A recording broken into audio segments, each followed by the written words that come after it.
Good afternoon and welcome to this fifth and final online lecture discussing the Liturgy of the Hours hosted by the Society for Catholic Liturgy.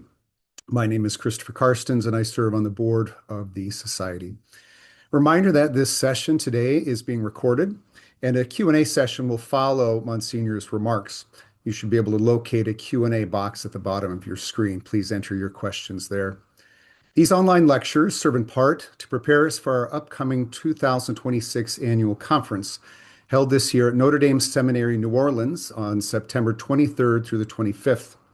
The conference is titled, Made Holy by the Praises of God, the Liturgy of the Hours in the Life of the Church. This theme is timely in that it occurs as the Church in the United States prepares to adopt the New English translation of the Liturgy of the Hours. You can register for the conference on our website, liturgysociety.org/conference. On that same page, you will also find information about keynote speakers, a discounted hotel room rate, draft schedule, and more. If you missed our previous lectures, they are available on our YouTube channel that can be found at youtube.com/@liturgysociety. Today's presentation, Celebrating the Hours in the Diocesan and Parochial Contexts, is given by Monsignor Marc Caron. Monsignor Caron is director of the Center for Continuing Formation of Priests at St. Mary's Seminary and University in Baltimore. He's a priest of the Diocese of Portland, Maine, where he served as Vicar General, Moderator of the Curia, Chancellor, and Diocesan Master of Ceremonies. He has also ministered as pastor and university chaplain. From 2016 to 2020, he was a member of the formation faculty at St. John's Seminary in Brighton, Massachusetts, where he was also director of liturgy. He received his licentiate degree in liturgical studies from the Catholic University of America in Washington, D.C., and the doctoral degree in sacramental theology from the University of St. Mary of the Lake, Mundelein, Illinois. He's the author of a number of articles which have appeared in Adoremus, The Jurist, Worship, Anaphon, Studio Canonica, and the Homiletic and Pastoral Review. He is author of Ceremonial for Priests, a manual for the celebration of Mass, days of the year, sacraments, and sacramentals, published by Sophia Press, and a second book, The Diaconate Revisited, Questions and Developments Since Vatican II, is now available for pre-order with the Catholic University of America Press. Monsignor Caron, thank you for presenting today. Thank you very much, Chris. It's my pleasure to be with you, and I want to commend the Society for organizing this series as well as the convention, which I look forward to attending. The New English translation does offer us a great opportunity to promote the celebration of the Liturgy of the Hours in parishes and in our dioceses, and I'll be speaking from my experience 8 years as a pastor, where we prayed morning prayer every day after Mass, and celebrated Sunday Vespers every week. We'll talk about common celebration, which is the normative form. I mean, individual recitation of the Liturgy of the Hours is perhaps numerically the more common form, but its individual recitation is always secondary to common celebration in public, because it's in that form, the common celebration, where it truly appears as a liturgy. So there's an assembly, there are ministers, there are liturgical gestures, there are symbols, and so it most clearly stands out as a liturgy, even though, of course, even in private, it remains the public prayer of the Church. And I'll be speaking specifically about the common celebration in a parish and diocesan context. So I presume some of you already celebrate the Liturgy of the Hours. We'll talk about how perhaps to raise the level of that celebration another notch, perhaps some creative ways to do that. And for those who are beginning, I'm hoping to offer some very practical advice on how best to begin, and how best to begin with hopes of success so that it really, really takes off with your parishioners. This is in the parish and diocesan context. And so some of what I will say at some points, I think, will make our monastic friends who happen to be listening this afternoon cringe a little bit. Because as you know, the monastic approach is one approach, but historically, it is one of two main approaches that the divine office in its origins obviously owes a great deal to the rule of Saint Benedict, which governed the celebration in the West in large part. His disposition of the Psalms over the week and so forth kind of became the predominant form of celebration, even in the Roman office. But alongside of that, there was the common so-called cathedral office, as many of you know, which was a more popular form for the people of a parish. And as far as we know, it had its own kind of characteristics. So popular hymnody, fewer psalms chosen for the particular reason of the occasion, greater repetition of songs, longer readings, intercessory prayer. And it is these characteristics, I think, that come out in the modern common celebration of the Liturgy of the Hours, because I would hold that the Liturgy of the Hours, as we have it since the Council, owes more to the cathedral form than it does to the monastic form. And so how did the Council think of the Liturgy of the Hours? What is the value that it placed there? And there we can look at Sacrosanctum Concilium, numbers 83 to 87, that give us the theoretical framework. First, the theological value, that Christ, the risen Christ, still intercedes for his people. Christ prays for us in heaven. And so as he continues his ministry of prayer intercession, we join him in that. We join him in offering a life of praise and thanksgiving to the Father, whether we feel like it or not. He is praying in us. We are praying with him. We are praying to him. It's also the voice of the whole church. It's the voice of his body, the church. He, the head, we, the members. And so the whole church throughout the world, every day, is offering the same prayer of praise, intercession, and adoration to God the Father. I think also there's a very important lesson that the Liturgy of the Hours can teach us about our participation at Mass, because the Liturgy of the Hours continues the sacrifice of praise that Mass is. It continues our act of adoration, our act of offering ourselves to the Father, our joining in Christ's intercession. So it extends and continues the principal actions, the principal spiritual, theological goals of Mass. But it also teaches us something about Mass, because in our kind of consumerist way of thinking, we can reduce our participation at Mass to what we get from Mass. So we go to Mass in order to listen to a homily and derive some benefit from that, and we go to Mass to receive communion. Now, those are both very fine things, but there's more to Mass than that.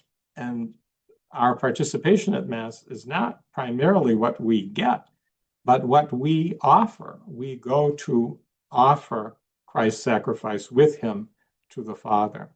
And that is much clearer in the Liturgy of the Hours. You don't get anything by going to the Liturgy of the Hours, other than the grace of participation. But you are there to give of yourself, to offer the spiritual sacrifice of praise and adoration.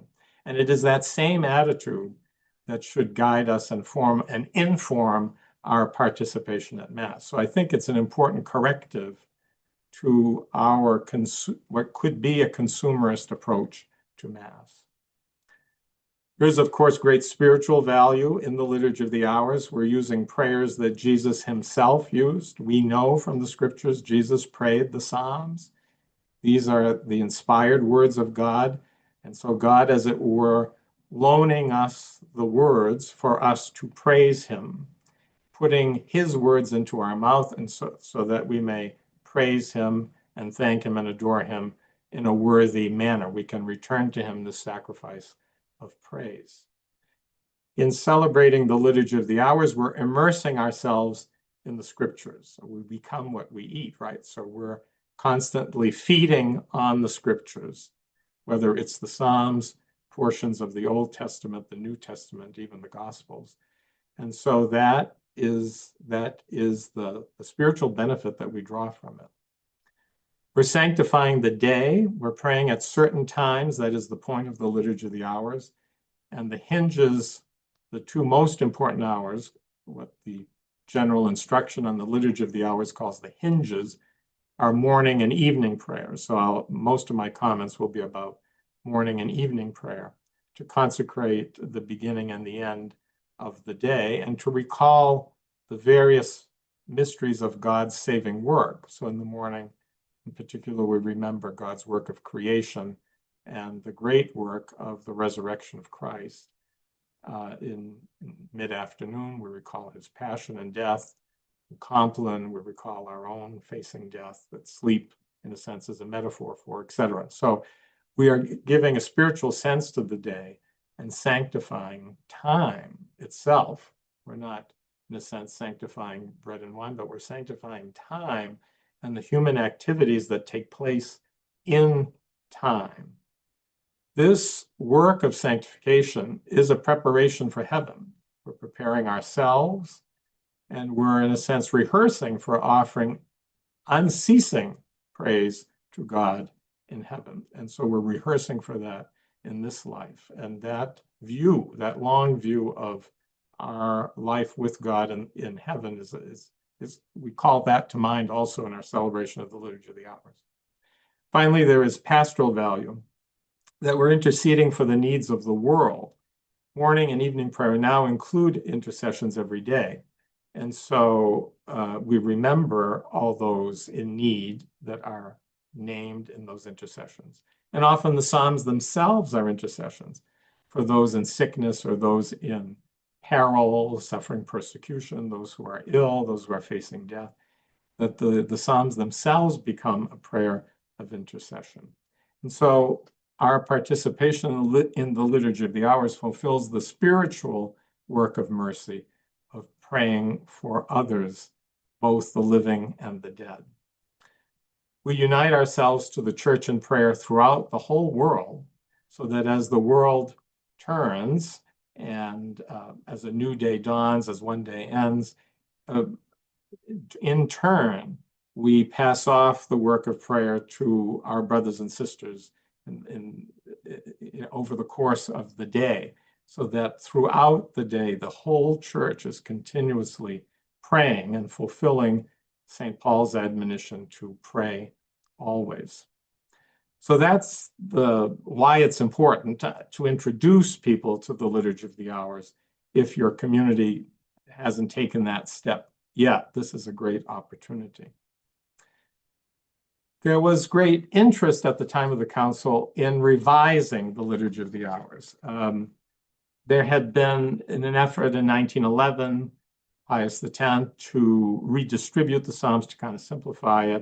There was a simplification of the rubrics in 1960. There was a great concern that the Liturgy of the Hours as it existed was too much of a burden. It was simply too long. First of all, it was entirely in Latin. And it was all 150 Psalms of the Psalter in 1 week. That it was simply too long and too burdensome for parish priests in particular. And so there was a great desire to lessen that burden of time and effort. There also, thanks to the liturgical movement, was a great desire to introduce more and more of the laity to the Liturgy of the Hours. And at the time of the Council, there still was the vestige of the cathedral office, the parish office, if you will, with Sunday vespers. So often around 2 o'clock, people would gather in the church, a schola would sing vespers, and then the priest would celebrate exposition and benediction. Now, often that was not even possible to find a schola able to sing it. And that was reduced to the rosary and benediction, even though it was still called vespers. They say, I'm going to vespers, but they were going to the rosary and to benediction because vespers in its existing form and in Latin was simply not possible in many, many communities to carry out. So there was a desire to make it possible. And it was those two goals that the revisers had in mind.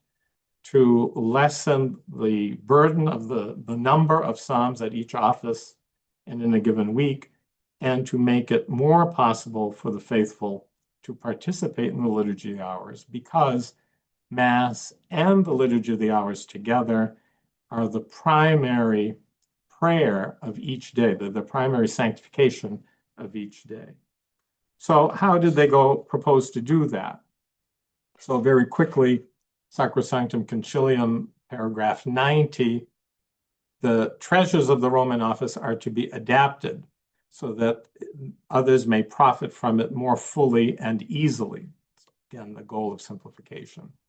Sacrosanctum Concilium 91, the Psalms are no longer to be distributed throughout 1 week, but through a longer period of time. And so present form has them distributed over 1 month.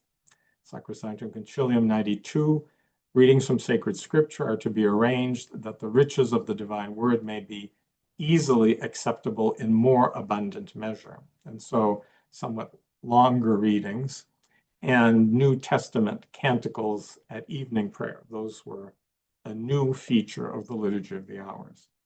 Sacrosanctum Concilium 93, hymns are to be restored to their original form. And the hymnal to the Liturgy of the Hours that we have now in English for the first time, really, hundreds of hymns, show that ancient treasury of divine office hymns, show all their richness.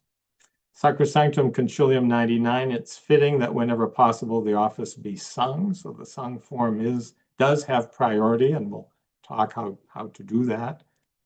Sacrosanctum Concilium 100, pastors of souls should see to it that the principal hours, especially Vespers, are celebrated in common in church on Sundays and more solemn feasts. The laity, too, are encouraged to recite the divine office, either with the priests or among themselves. And so those are some of the principles that went into its creation, I have to say, because the current Liturgy of the Hours certainly is related to the tradition of the Roman office, but it's really quite different. It's a different animal. It's meant to accomplish those objectives. So how does one go about this? And I think there are a few principles. The first was given to me by one of my first spiritual directors. He said, Mark, don't pray as you can't, pray as you can, which I thought was very wise, that in trying to introduce or promote the Liturgy of the Hours, we should not make the ideal the enemy of the good.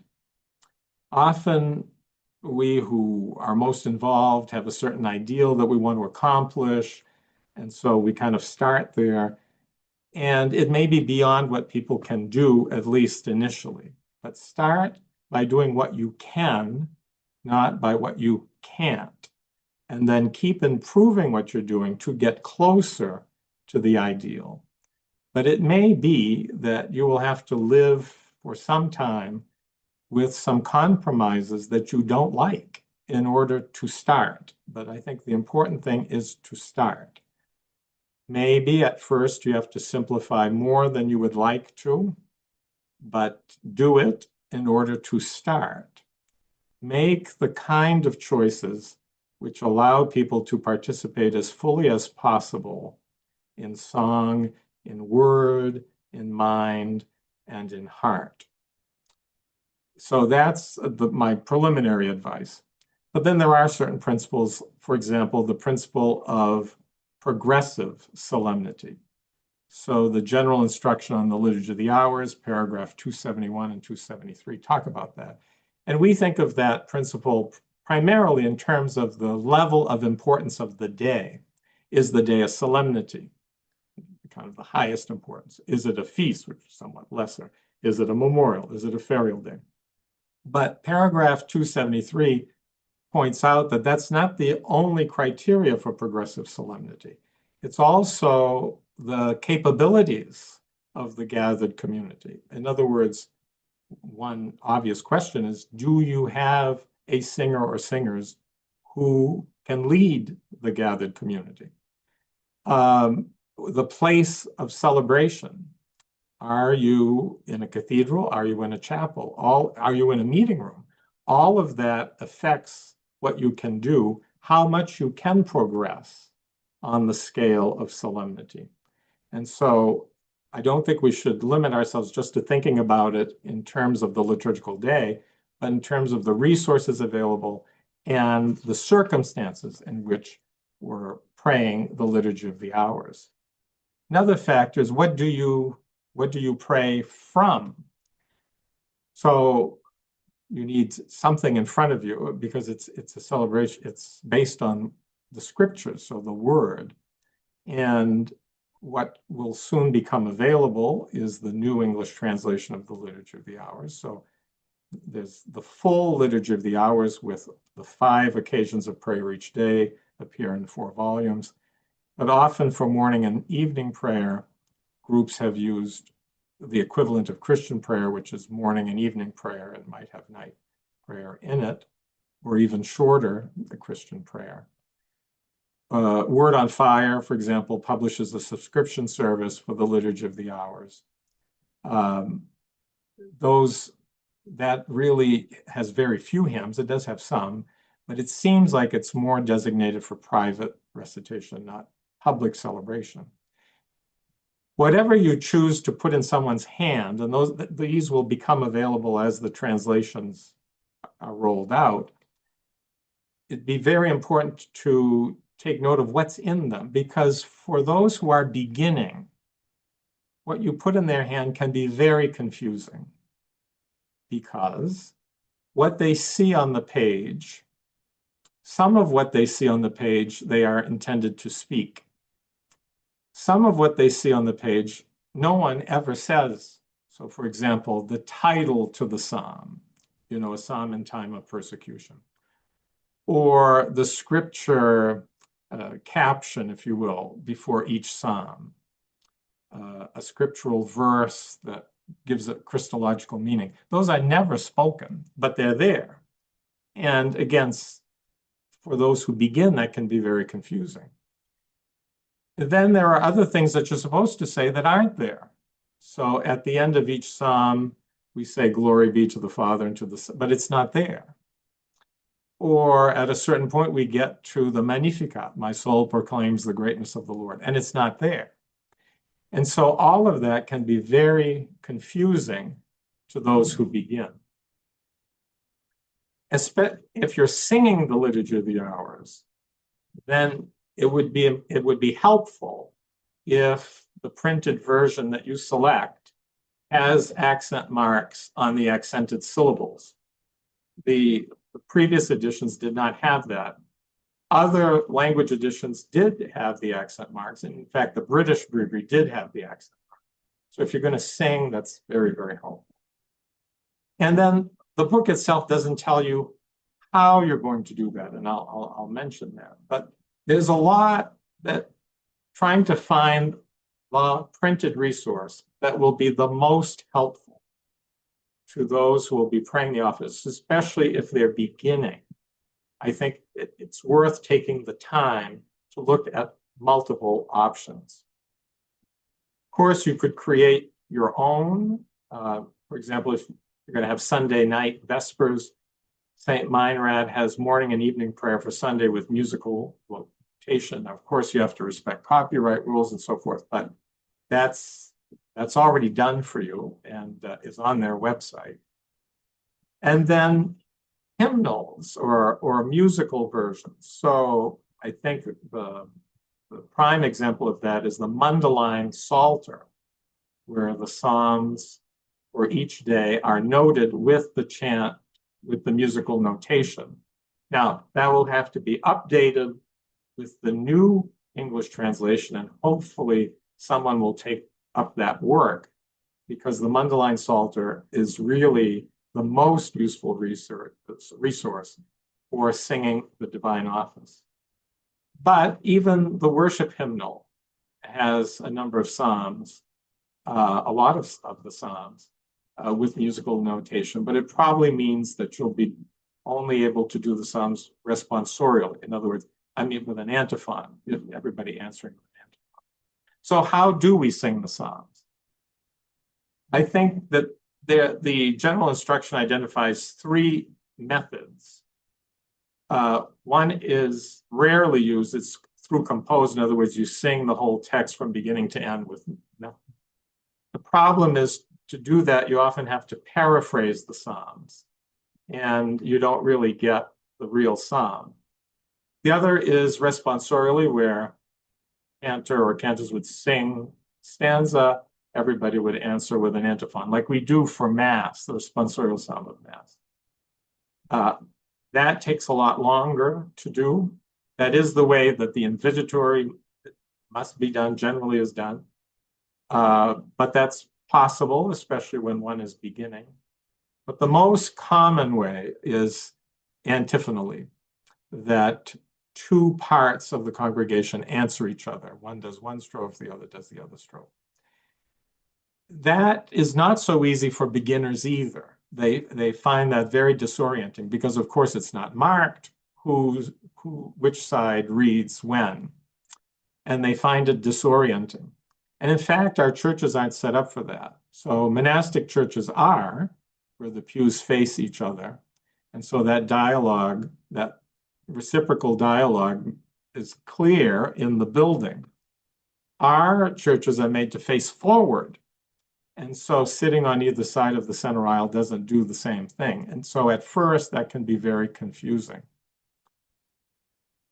It's assumed that when you're dividing the assembly that way, you're dividing them equally. But I think it's fine to divide it unequally. In other words, how about having 4 cantors sing a strophe and then everybody answer them? 4 cantors who face them.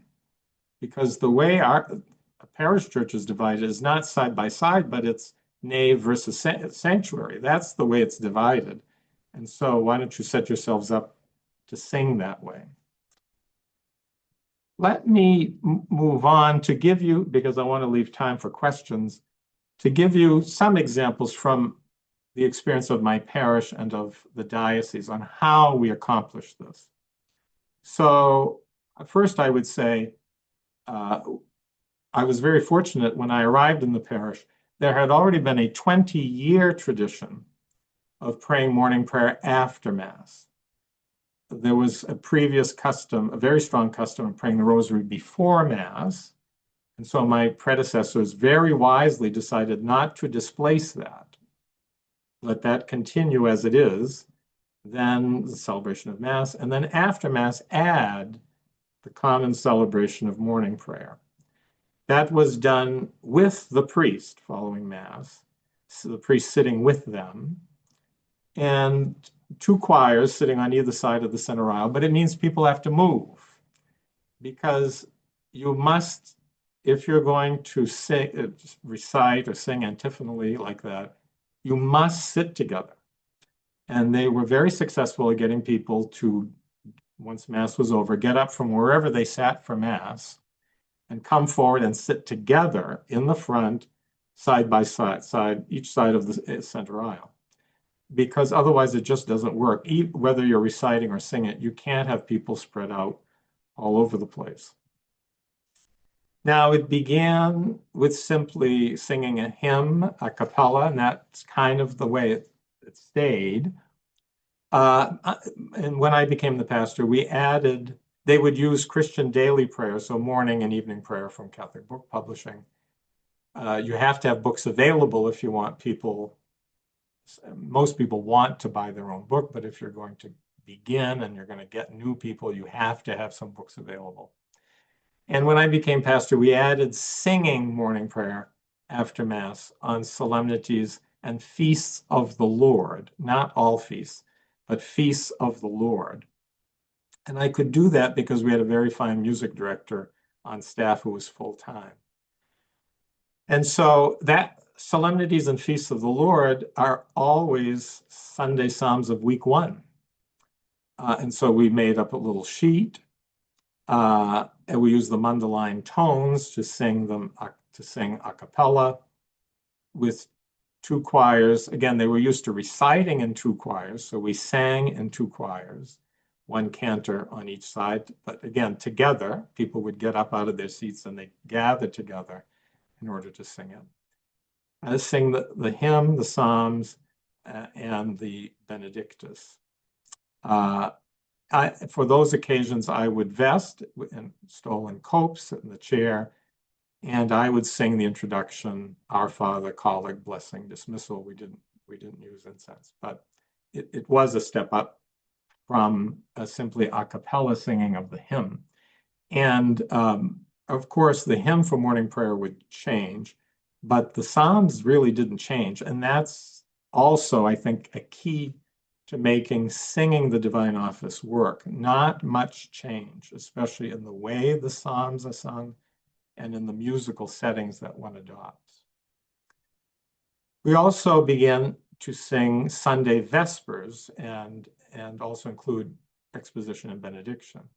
And we did so because we had a Sunday Mass. I'm not sure we would get people for Vespers all by itself. Now, maybe during Lent, but as a general rule throughout the year, I didn't think so. But we were fortunate to have a Sunday Mass. And that Mass was quite significant. We had 250 people. We had confessions before the Mass. We had youth ministry after the Mass. Sometimes parents were kind of hanging around, wondering what to do. And so we began to have Sunday Vespers. And that was small, I'd say 25 people. Again, Mundaline tones, unaccompanied. That was sung cantor and everybody else. Cantor and everybody else. We use Sunday night Psalms only, every single week. The same Psalms. The hymn only changed by season, so 4, 5, or 6 hymns throughout the whole year. We had little sheets for them. The reading was the second reading of Mass, because you could substitute a longer reading. And I often felt that people really don't pay attention to the second reading of Mass, so it's another way to connect it to Mass. I was vested in cope, I sat in the chair, I sang the introduction, the Our Father. After the collect, we'd go into exposition, have a time of silence, benediction, and so forth. So it was small, but I think it was worthwhile. And especially for many parents, they had never experienced anything like this. And they appreciated not only the time of prayer, but the time of silence and benediction. I should say, for the intercessions, we use the much shorter form found in the back of the breviary. I created a 4-week cycle of intentions, and those are much shorter. They're more like a litany, and we use those. In addition to that, in the parish, we would pray evening prayer to begin Pastoral Council and Finance Council, and those were little sheets. And I would put in what they needed to say that isn't in the book. That's why I wanted to have sheets, so that if you repeat the antiphon after the psalm, I would put it in. If the Gloria would be spelled out, how you did the intercessions would be clearer. I would try to make it very, very easy to use, because the people at those meetings may never have gone to any other parish experience of the Liturgy of the Hours. So it was work, but I think it was valuable. And it made them more able then to attend the fuller celebrations of the Liturgy of the Hours. We'd also use it in particular for ecumenical gatherings. We had a very close relationship with the Greek Orthodox Church in town. We would go to the Greek Orthodox Church on the eve of Assumption, August 14th, for their Vespers. And they would come to us the night of August 15th for Vespers. We would go there on November 30th for Vespers, the Feast of St. Andrew. They would come to us for Vespers for Peter and Paul. And there again, I'd be vested, and we'd have a reader, we'd have cantors, we had servers, we had sheets. We had 2 cantors in the sanctuary and alternate between the 2 cantors and everybody else. We sang the hymn, we sang the proper psalms, the Magnificat. I would sing the Our Father, the collects, and so forth. We use incense. We had Orthodox there. We used incense to incense the altar and the people and so forth. And then there were other occasional times. So before the volunteer appreciation dinner, much like that form that I mentioned with the Greek Orthodox parish, before the appreciation dinner. Holy Thursday night, to conclude adoration, Compline in the Chapel of Reposition. Very, very simple. Sang the hymn and the Salve Regina a cappella. Otherwise, it was recited. If I remember right, they would alternate with me. I would do a strophe and everyone would answer me. Good Friday and Holy Saturday, again in a chapel, we'd have the office of readings and morning prayer. So we'd begin with the invitatory responsorially. So the cantors would sing the strophe, everybody would answer with the antiphon. We'd sing the hymns, the psalms of morning prayer. At the beginning, we didn't sing the psalms of the office of readings. They were read, but eventually we did all of them. Of course, the Benedictus, and I would sing the usual celebrants parts. That's all a cappella with two cantors. Easter Sunday night, Vespers as usual, because we had the Sunday night Mass. All Souls Day, Vespers in the cemetery chapel. We had a large mausoleum chapel, large mausoleum that had two chapels, a very large chapel and a smaller one. Well, we would use the smaller one because we'd get 25, 35 people. And that had no altar, it had no tabernacle, it had a crucifix, had an ambo, it had chairs. So we would set up the chairs to face each other. And so we would do both sides, answering each other with the Mundelein tones, again, a cappella, singing for the hymn, the Psalms, the Magnificat, and so forth. So I would say look for the opportunities. There are plenty, really, but give quite a bit of thought to how you're going to accomplish this. How will you seat people? How will the Psalms be sung? In what manner? If they're done antiphonally, who are the two parts? Who are the two choirs? And again, I'd say in many cases, they don't have to be equal parts. What musical format will you use to sing them? I think the simpler, the better. Mundelein is very simple. It's easy to use without accompaniment. Meinrad is very nice, but I think it does demand accompaniment, so that's another factor to take into account. How can you make it easy for those who participate? They shouldn't have to guess. What do I do next? What am I supposed to say? And then, you can have this progressive solemnity in terms of the actions and the gestures too. So at first it's simply standing, sitting, bowing, but then you can add to that. You can add, vested in the sanctuary with ministers. You could add incense of the altar and the celebrant and the people. You could add cross and candles as you come in and as you go out. And so even in the ceremonial, you can show a distinction between the levels of celebration. And as your participation grows and becomes easier and so forth, you can add those levels.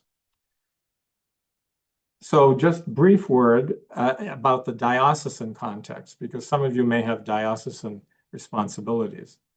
So in the Diocese of Portland, it was a well-established custom that we would pray midday prayer together before bishop staff meetings, before personnel board, priest personnel board, presbyteral council, and the pastoral council. It was completely recited, even the hymn was recited. And we used the daytime prayer from Catholic book. We divided the room in two sides and so forth. Now, the priests could handle that, but often the bishop's staff, the directors of the offices, would complain that they found the book very confusing. The way it was laid out, what was included, what was not included, where they flipped next. So hopefully, as that daytime hour gets republished, the publisher will think about the layout of the book, because in this case, the layout was a hindrance to full participation.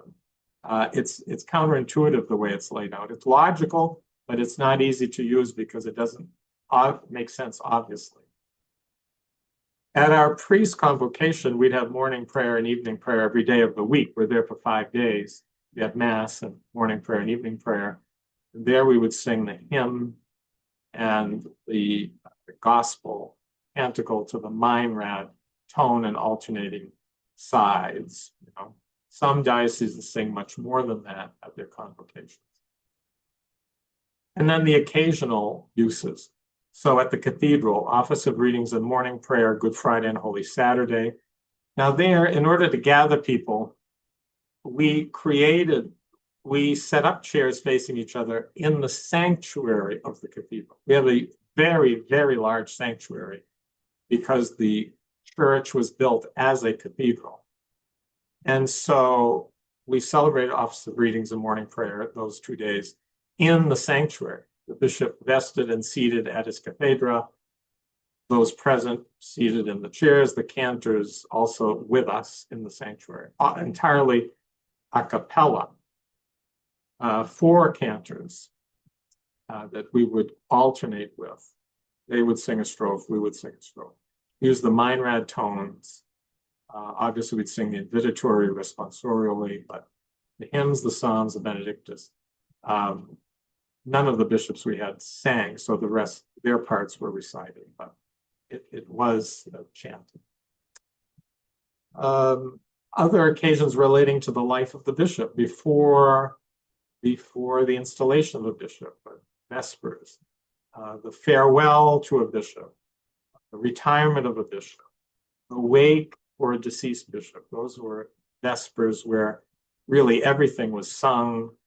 The celebrant is vested in the sanctuary, readers, cantors, servers, again, either Mundelein tones or Meinrad tones, generally alternating choir and people, not both sides of the church, because for many of those attending, they've never been to this before. They have no idea how it's meant to function.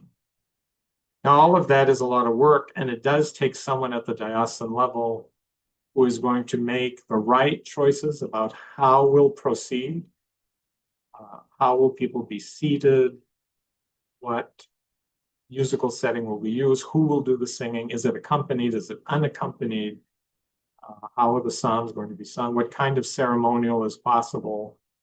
So it demands someone making those choices and then being able to produce the individual programs that will be helpful.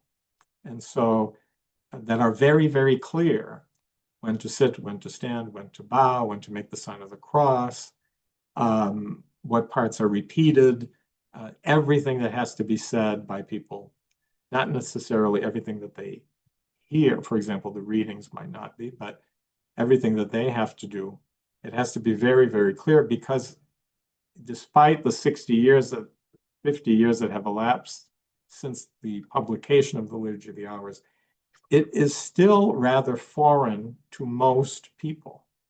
And so they don't have the same familiarity they have with Mass. And if we're inviting them to pray, we have to make it possible for them to pray. And so I think you have to be very, very practical in keeping in mind the desire for simplification. The simpler you can do this, the better. And the goal of participation.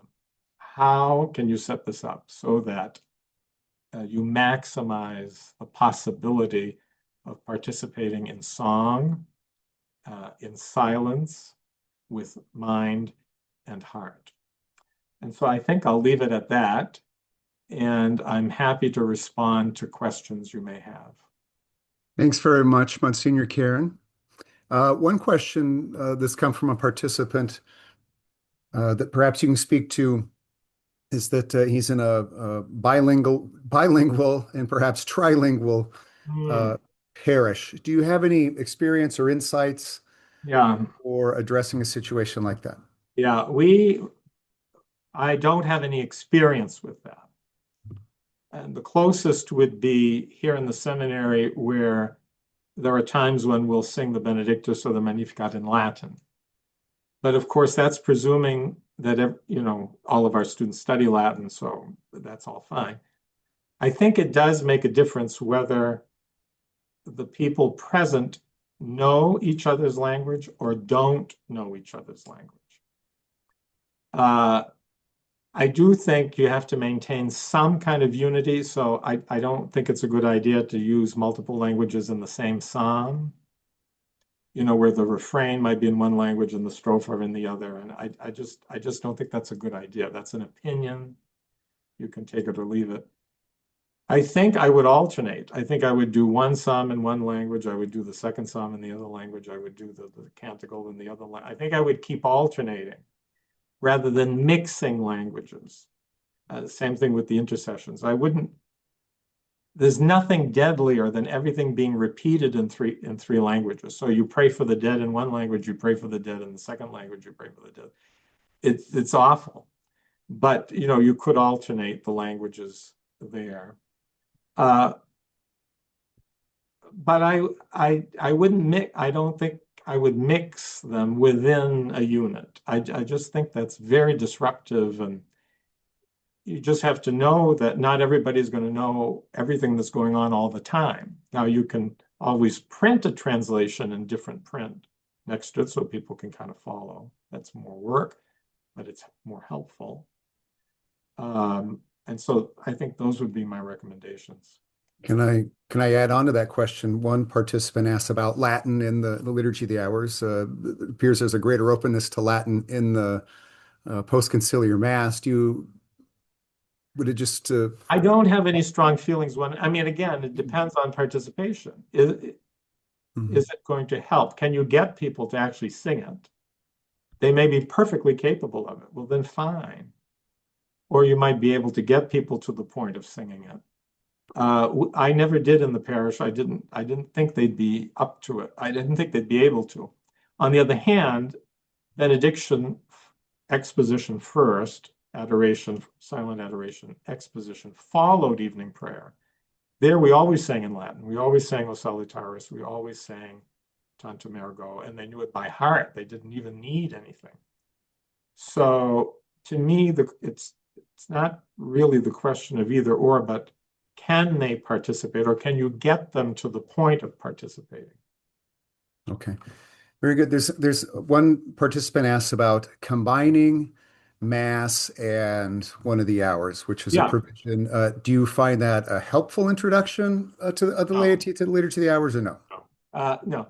So, it's fine. I've been certainly allowed. We do it here once a week on Wednesday morning. We combine morning prayer and Mass.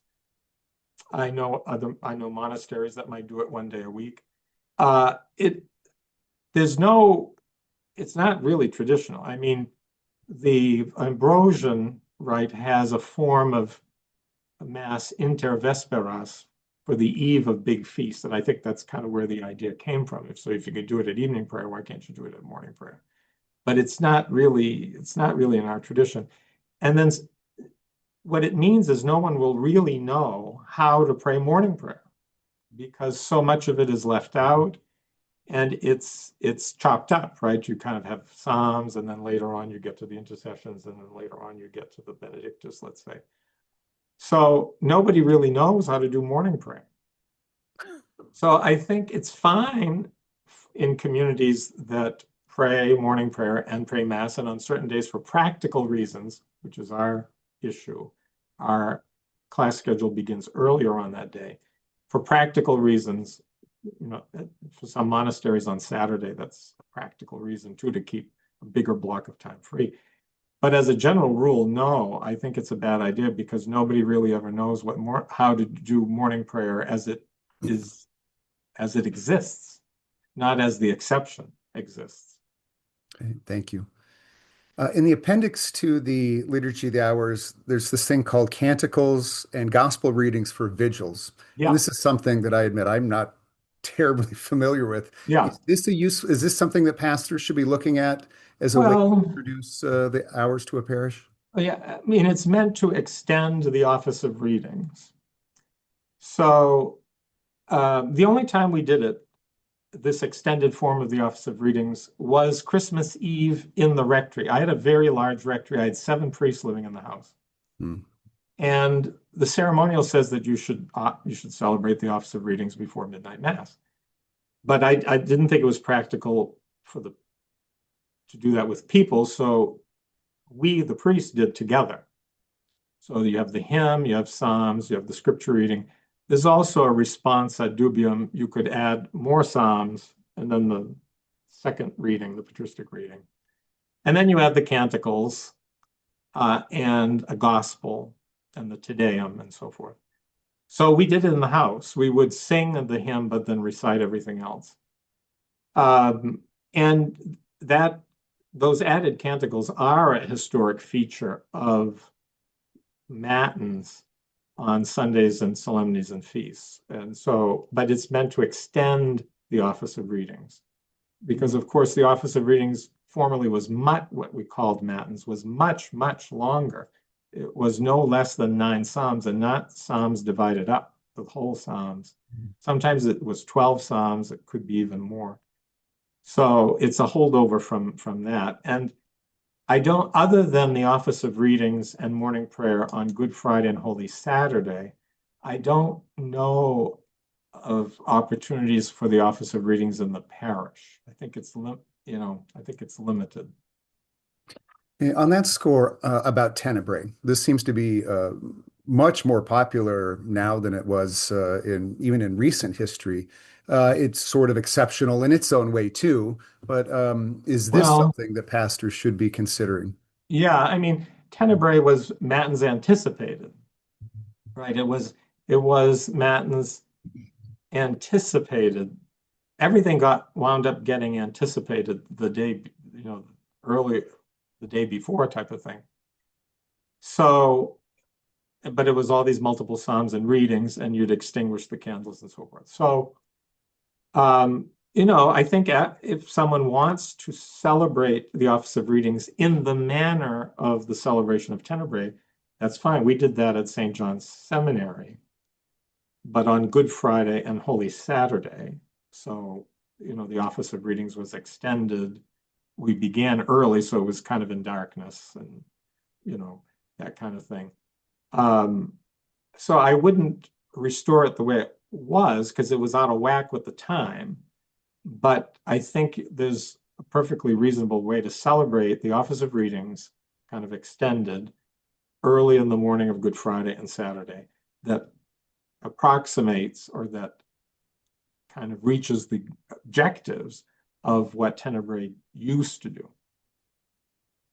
You could do it the night before even, but it's meant to be a night office. Okay. Once again, I think it's a question of resources. Where do you find, Where do you find the music for all of this? Where Yeah. where do you find the music? Where do you find the singers? This was the seminary. We had tremendous resources, very talented students. Okay.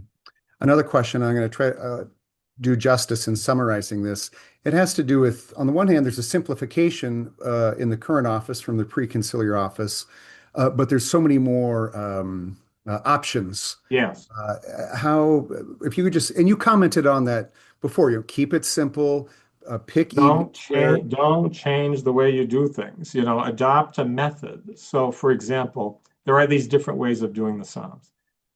Adopt a method that works for the people in the setting of the circumstance. Don't change it. In other words, there's this fad that, well, for the first Psalm, the 2 sides will alternate. For the second Psalm, the men will do this strophe, the women will do that strophe. For the third Psalm, we'll do it responsorially with an antiphon.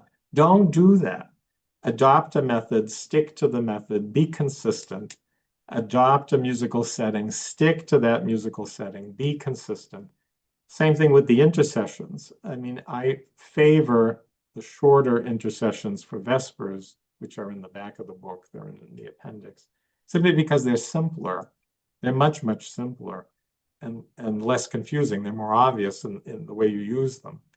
So, I think being attentive to that, just because there are complicated options doesn't mean you have to choose them.